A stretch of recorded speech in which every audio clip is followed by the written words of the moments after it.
밥 먹자.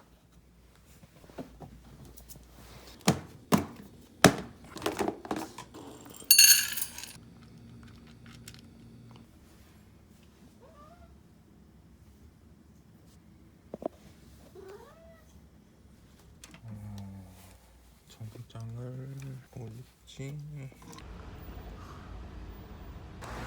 네, 가세요. 늦었어. 2019년 11월 26일 정경신 교수님이 두 번째 재판을 방청하고 왔습니다. 정경신 교수님은 중디기일이라 불출석 사유서를 내고 불참하셨습니다.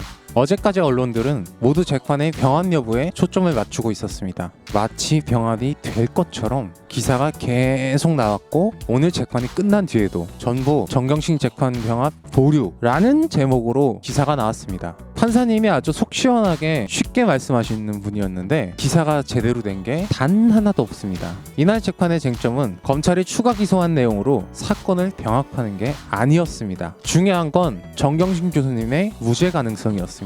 지금부터 실제로 재판에서 있었던 일들을 알려드릴게요. 첫 번째 공판보다 재판에 중요한 내용이 훨씬 많았지만 그때 봤었던 니콘TV 기자들은 오지 않았습니다. 그리고 기자들이 반으로 줄었어요. 10시에 재판이 시작되자 공판 검사들이 들어옵니다. 첫 번째 공판에서 봤었던 똑같은 말 계속했던 머리가 흰 노련한 검사가 들어왔습니다. 일단 첫 번째 공판에서 변호인단이 요청했던 수사 기록을 제대로 받았는지 판사님이 확인하셨습니다. 판사님이 갓기였기 때문에 확인해 보신 것 같았는데 변호인단 답변이 골 때립니다. 첫 번째 공판에서 판사님이 얘기하신 이름이 ABCD로 돼 있는 수사 기록이 그대로 간 것 같습니다. 이름이 없대요. 그런데 판사님이 상당히 예리하십니다. 이름이 없어도 피의자랑 직접 얘기한 내용이면 대화 내용을 보면 누군지 알 수 있지 않느냐고 하십니다. 여기에 대해 변호인단 답변은 언론 기사로 나오지 않았습니다. 수사 기록이 피의자 정경심 교수님과 나눈 대화라면 누군지 알 수 있지만 제3자끼리 정 교수님 빼고 나눈 대화가 수사 기록에 있어서 도대체 이게 누가 진술한 건지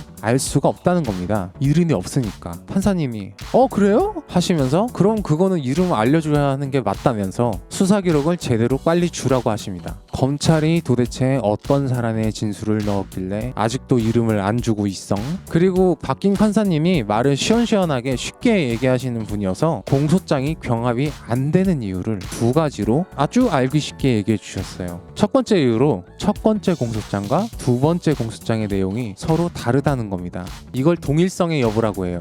첫 번째 공소장은 성명불상인지 그냥 불상인지 사람인지 모를 어떤 것이 정 교수님을 도와 2012년 표창장에 직인을 찍었다는 겁니다. 그리고 이걸로 구속된 겁니다. 그런데 추가 기소된 두 번째 공소장은 정 교수님 혼자서 2013년 표창장 원본 파일을 캡처하고 그놈의 총장 직인을 아드님이 받았던 표창장에서 캐처 프로그램으로 오리고 편집해서 한글 파일로 만들어서 출력했다고 되어 있습니다. 판사님이 보시기에 두 사건이 동일하게 보이지 않는다는 겁니다. 표창장을 위조한 방법도 다르고 날짜가 다른 정도가 아니고 면도가 달라요. 게다가 성명불상의 조력자도 빠져 있습니다. 이걸 법적으로 특정이 안 돼 있다고 합니다. 판사님이 두 번째 이유를 얘기하십니다. 28번 양보에서 그 두 사건이 동일하다고 치고 봤을 때 표창장 위조 기소 이후로도 검찰 수사가 계속된 점을 얘기하십니다. 대법원 판결을 예로 들어서 기소 이후에 진행된 어떠한 증거나 증언도 법정에서는 무효하다는 것을 이야기하시면서 두 사건이 만약에 동일하다고 쳐도 기소 이후의 증거물이기 때문에 병합이 불가능하다고 하셨어요. 그러면서 여기서 중요한 얘기를 하십니다. 검찰 수사사항이 언론에 계속 나왔다. 저는 판사님이 이 이야기를 하실 때 이 부분은 절대로 언론에 나오지 않을 거라고 생각했습니다. 검찰과 언론이 유착한 걸 비판하신 건데 이게 기사로 나올 리가 없습니다. 기소가 된 이후에는 공소 사실을 가지고 법원이 판단하고 그 판단은 법원이 책임지는 건데 의미 없는 수사로 검찰이 언론 플레이를 했으니까요. 검찰이 계속 수사사항을 언론에 흘렸으니 사건을 판결하는 판사님 입장에서 이걸 좋게 보실 리가 없습니다. 저는 여기서 살짝 빡침이 느껴졌습니다. 기소 이후 수사는 적법하지 않다며 공소장이 병합되지 못하는 두 번째 이유를 설명하셨습니다. 우리가 기억하는 조국 장관의 가정집 압수수색도 기소 이후예요. 이 병합이 안 되는 이유 두 가지를 들었던 기자라면 상식적으로 병합이 안 되고 공소장을 변경할 거라는 기사를 써야 맞는데 기사는 온통 병합 결정 보류로 나옵니다. 저는 이게 되게 이상합니다.